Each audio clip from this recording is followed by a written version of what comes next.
Hello बच्चों, आप सभी का स्वागत है मेडिका आईआईटी विंग में। बच्चों मैं आनंद देव। बच्चों हम लोग पढ़ रहे हैं ह्यूमन फिजियोलॉजी।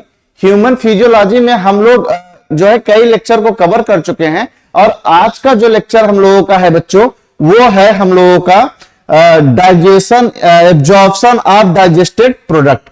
बच्चों आज हम लोग एब्जॉर्प्शन ऑफ डाइजेस्टेड प्रोडक्ट को कवर करेंगे। देखते हैं बच्चों एनसीईआरटी क्या हम लोग को पढ़ाई हुई है इसमें, इस टॉपिक में। इस टॉपिक को हम लोग देखते हैं और यहां पे जो चीजें हैं उनको हम लोग समझते हैं। पहले लाइन है, लिखा हुआ है absorption is by process, absorption is the process by which the end product of digestion passes through the intestinal mucosa। Digestion का बता रहा जो इंड प्रोडक्ट है वो इंटेस्टाइनल म्यूकोसा से होते हुए कहां पे पहुंच गया, ब्लड और लिम्फ में पहुंच गया है बच्चों। आगे देखिए कह रहा it is carried out by, ये किस किस तरीके के मूवमेंट से कैरिड होते हैं या कैसे किस तरीके के ट्रांसपोर्ट होते हैं।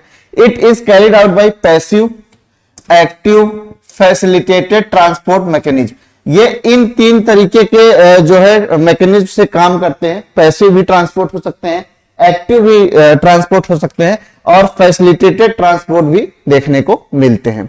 करा स्मॉल अमाउंट, नेक्स्ट पॉइंट देखिए बच्चों, लिखा हुआ है स्मॉल अमाउंट ऑफ मोनोसैकेराइड्स जैसे कि ग्लूकोज, अमीनो एसिड और सम इलेक्ट्रोलाइट्स में कौन कौन से, chloride ion are generally absorb by simple diffusion. ये सबके सब जनरली एब्जॉर्ब होते हैं सिंपल डिफ्यूजन के द्वारा। फिर से देखिएगा कह रहा है small amount of monosaccharides like glucose, amino acid, some electrolyte like chloride ion generally absorb by simple diffusion. Next line देखिए बच्चों, नेक्स्ट क्या है, कह रहा है the passage of this substance into the blood depend upon the concentration gradient. इन सारी चीजों की पैसेज जो होती है वो डिपेंड करता है ब्लड के कंसंट्रेशन ग्रेडियंट पे बच्चों। नेक्स्ट पॉइंट देखिए लिखा हुआ है however some substance like glucose, amino acids are absorb with the help of carrier protein. कुछ सब्सटेंस होते हैं जैसे ग्लूकोज और अमीनो एसिड, इनको एब्जॉर्ब किया जाता है कुछ कैरियर प्रोटीन होते हैं उनका हेल्प लेके। आगे देखिए next line, this mechanism is called facilitated transport. इस तरीके के मैकेनिज्म को जहां पे हम लोग कैरियर प्रोटीन का यूज कर रहे हैं, इस तरीके के मैकेनिज्म को बच्चों क्या बोलते हैं, फैसिलिटेटेड ट्रांसपोर्ट बोलते हैं। आगे बढ़ते हैं, देखते हैं बच्चों नेक्स्ट हम लोग को क्या बताती है एनसीईआरटी। देखिए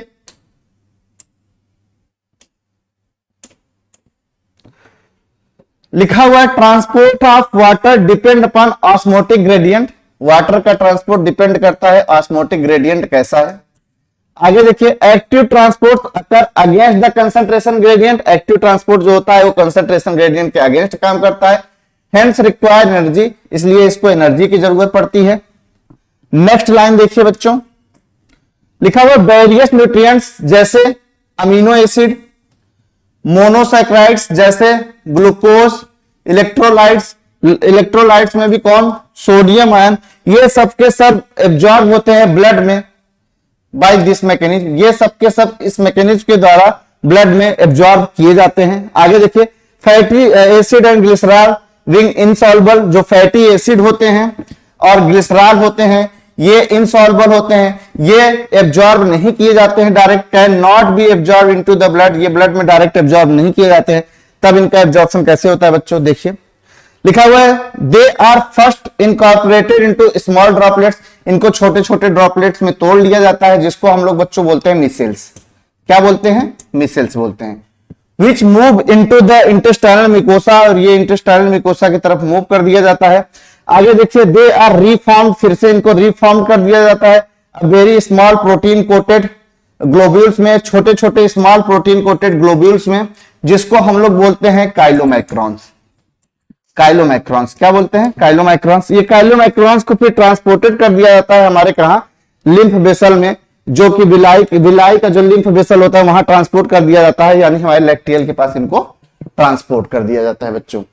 आगे बढ़ते हैं, देखते हैं नेक्स्ट जो है लाइन,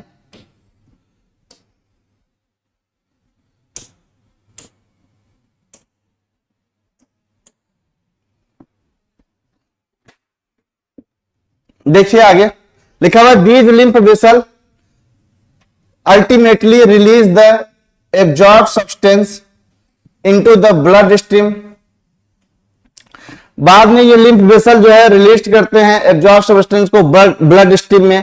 आगे देखिए next line, absorption of substance takes place in different part of alimentary canal. ये अलग अलग एलिमेंट्री कैनाल के डिफरेंट पार्ट पे होता है इन सब्सटेंस का एब्जॉर्प्शन। जैसे माउथ से शुरू होता है, स्टमक में भी होता है, स्मॉल इंटेस्टाइन में भी होता है और लार्ज इंटेस्टाइन में होता है। अलग अलग जगह पे अलग अलग चीजों का एब्जॉर्प्शन होता है। हाउएवर लेकिन मैक्सिमम एब्जॉर्प्शन जो होता है वो हमारे स्मॉल इंटेस्टाइन में ही होता है। मैक्सिमम एब्जॉर्प्शन कहां होता है बच्चों? हमारे स्मॉल इंटेस्टाइन में होता है। करा कि अगर आप देखना चाहते हैं तो आप टेबल पे देखिए, कुछ समरी दिए गए हैं एब्जॉर्प्शन के, आप इनको टेबल पे देखिए। जैसे माउथ, उसके बाद स्टमक, उसके बाद स्मॉल इंटेस्टाइन, उसके बाद लार्ज इंटेस्टाइन दिए गए हैं। यहाँ पे किस किस चीज का एब्जॉर्प्शन होता है ये हम लोग को देखना है। तो माउथ में बात करें, माउथ में कुछ ड्रग्स के एब्जॉर्प्शन होते हैं। Certain drugs coming in contact with the mucosa of mouth. कुछ ड्रग्स जो होते हैं जो माउथ के म्यूकोसा कांटेक्ट में आते हैं और लोअर साइड्स ऑफ टंग, और टंग के लोअर साइड्स पे भी आते हैं, वहां पे एब्जॉर्प्शन होता है। बाद में ये ब्लड के कैपिलरीज में एब्जॉर्ब कर लिए जाते हैं। स्टमक में देखिए किस किस चीज का एब्जॉर्प्शन होता है? एब्जॉर्प्शन होता है वाटर का, कुछ सिंपल शुगर का, एल्कोहल का। इन सारी चीजों का एब्जॉर्प्शन जो है कहां होता है बच्चों? हमारे स्टमक में होता है। ये बहुत इंपॉर्टेंट लाइन है, याद रखने वाली बातें हैं कि एल्कोहल का एब्जॉर्प्शन हमारे स्टमक में होता है। स्मॉल इंटेस्टाइन की बात करें, ये प्रिंसिपल ऑर्गन है एब्जॉर्प्शन ऑफ न्यूट्रिएंट्स का। यहां पे डाइजेशन होता है, यहां पे पूरी तरीके से डाइजेशन हमारा क्या होता है? कंप्लीट होता है। एंड फाइनल प्रोडक्ट डाइजेशन का जो होता है, यहां पे क्या बनता है? जैसे glucose, fructose, fatty acid, glycerol, amino acids are absorb in through the mucosa into the blood stream and lymph. यहाँ पे जो होता है स्मॉल इंटेस्टाइन के म्यूकोसा के पास इन सारी चीजों का डाइजेशन जो है कंप्लीट होता है और ये सब डाइजेस्ट होते हैं। लार्ज इंटेस्टाइन की अगर हम बात कर ले बच्चों, यहाँ पे किसका एब्जॉर्प्शन होता है? एब्जॉर्प्शन ऑफ वाटर होता है, कुछ मिनरल्स होते हैं, कुछ ड्रग्स के जो है एब्जॉर्प्शन यहाँ पे देखने को मिलते हैं। आगे देखते हैं बच्चों, आगे हमको एनसीईआरटी क्या बताती है।